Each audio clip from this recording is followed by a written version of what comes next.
નમસ્કાર. દિવસભરના તાજા સમાચારોમાં તમારું સ્વાગત છે. તમારી સાથે હું છું પિનલગીરી ગોસ્વામી.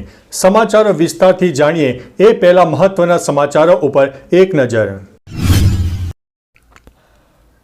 મિત્રો, આજની વિડીયોમાં વાત થશે આજ રોજ ગુજરાતના અનેક ભાગમાં 40 કિલોમીટર પ્રતિ કલાકની ઝડપે પવન ફૂંકાશે. હવામાન વિભાગ દ્વારા ગુજરાતના વિવિધ ભાગોમાં આગામી 3 દિવસ માટે વરસાદની આગાહી વ્યક્ત કરવામાં આવી છે. આગામી 27 ડિસેમ્બરના રોજ એક મજબૂત વેસ્ટર્ન ડિસ્ટર્બન્સ ઉત્તર ભારતના ભાગોમાં પહોંચશે, જેને કારણે ગુજરાતમાં ગાજવીજ સાથે વરસાદની સંભાવના છે.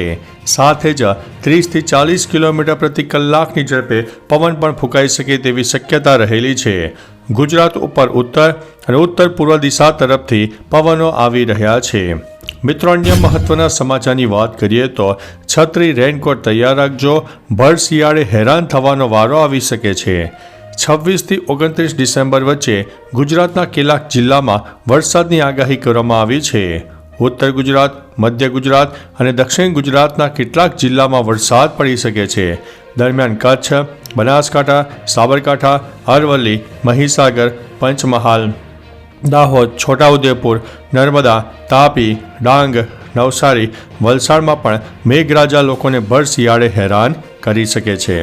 મિત્રો, અન્ય મહત્વના સમાચારની વાત કરીએ તો બસ ખાઈમાં પડી અનેક લોકો થયા છે ઘાયલ.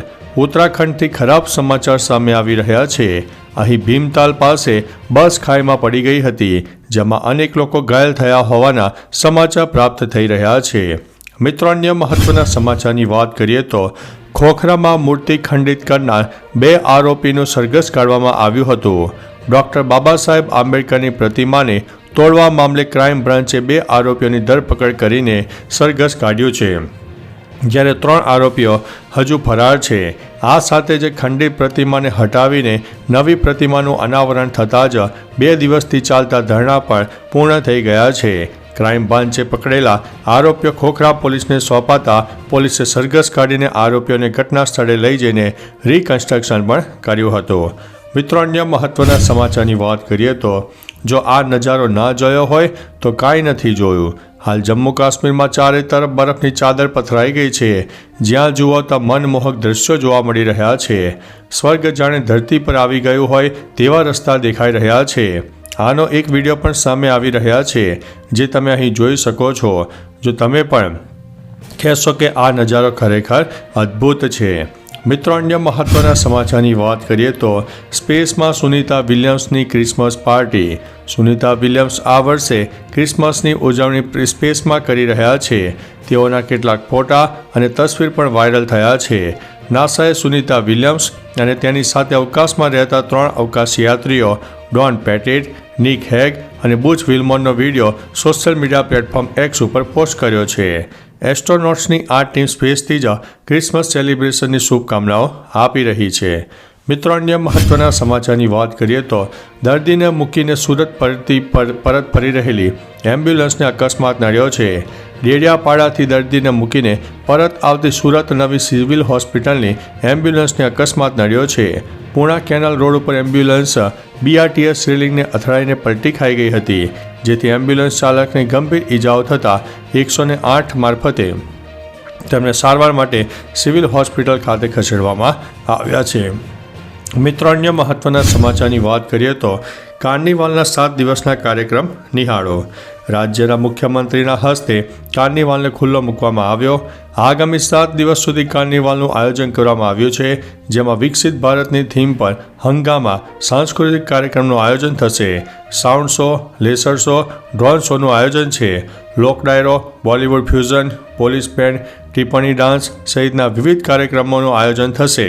1300થી વધુ પોલીસ અધિકારી તથા જવાનોનો બંદોબસ્ત ગોઠવવામાં આવ્યો છે. મિત્રો, અન્ય મહત્વના સમાચારની વાત કરીએ તો પંચાયતોની બિલ્ડિંગ પર સોલર પેનલ લગાવાશે. કેબિનેટ બેઠકમાં ખાસ નિર્ણય લેવામાં આવ્યો છે, જેમાં રાજ્યની પંચાયતોની ઇમારતો પર સોલર પેનલ લગાવવામાં આવશે. આ નિર્ણયને વિધાનસભા સત્ર બાદ સમગ્ર રાજ્યમાં અમલ કરવા વિચારણા ચાલી રહી છે. સોલર પેનલ લગાવવા માટે સરકાર સબસિડી પણ આપશે. સોલર પેનલની બાકીની રકમ પણ સરકાર ચૂકવી શકે છે. 57 નગરપાલિકાએ રૂપિયા 311 કરોડનું વીજ બિલ ભર્યું ન હોવાની વાત પણ સામે આવી છે. મિત્રો અન્ય મહત્વના સમાચારની વાત કરીએ તો જામખંભાળિયામાં સરકારી હોસ્પિટલમાં ઓપરેશન બંધ. દેવભૂમિ દ્વારકાના જામખંભાળિયામાં સરકારી હોસ્પિટલમાં ઓપરેશન બંધ થવાથી લોકોને ભારે હાલાકી ભોગવવાનો વારો આવ્યો છે. છેલ્લા 24-25 દિવસથી ઓર્થોપેડિક ઓપરેશન બંધ છે. હાડકાના ઓપરેશન માટે આવતા દર્દીઓ મુશ્કેલીમાં મુકાયા છે. 1 માસ વીતવા આવ્યો છતાં હોસ્પિટલ તંત્ર દ્વારા રિપેરિંગ કરવામાં આવ્યું નથી. હાડકાના મેજર ઓપરેશન બંધ હોવા છતાં હોસ્પિટલ તંત્રનું પેટનું પાણી પણ હાલતું નથી. મિત્રો અન્ય મહત્વના સમાચારની વાત કરીએ તો અમદાવાદ મ્યુનિસિપલ કોર્પોરેશને કાર્નિવાલને 5,045 કરોડનો વીમો લીધો છે.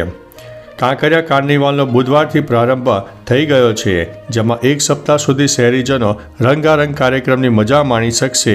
મ્યુનિસિપલ કોર્પોરેશને કાંકરિયા કાર્નિવાલનો 5,045 કરોડનો વીમો લીધો છે અને તેનું 3.91 લાખનું પ્રીમિયમ ચૂકવવામાં આવ્યું છે. ચાલુ વર્ષે કાંકરિયા કાર્નિવાલમાં 25 લાખ લોકો મુલાકાત લે તેવી સંભાવના છે. મુખ્યમંત્રીએ સાંજે 7 વાગે કાર્નિવાલનું ઉદ્ઘાટન પણ કર્યું હતું. મિત્રો અન્ય મહત્વના સમાચારની વાત કરીએ તો કાર્નિવાલમાં 22 લાખથી વધુ લોકો ઉમટે તેવી શક્યતા છે. કાંકરિયા કાર્નિવાલનું મુખ્યમંત્રી ભૂપેન્દ્રભાઈ પટેલના હસ્તે 7 વાગે ઉદ્ઘાટન કરવામાં આવ્યું. 868 કરોડના વિકાસ કાર્યોનું પણ લોકાર્પણ કરવામાં આવ્યું. આ કાર્નિવાલમાં અંદાજિત 25 લાખ લોકો આવે તેવી સંભાવના છે. આ વખતે કાર્નિવાલમાં કંઈક નવું જ ડેકોરેશન પણ કરવામાં આવ્યું છે. સાથે કાર્નિવાલમાં કોઈ અનિચ્છનીય ઘટના ન બને તે માટે પોલીસ બંદોબસ્ત પણ ગોઠવી દેવામાં આવ્યો છે. તો ચાલો મિત્રો, ફરીથી દેશ અને દુનિયાના સુપરફાસ્ટ સમાચાર લઈને મળતા રહીશો. ત્યાં સુધી અમને રજા આપશો. નમસ્તે.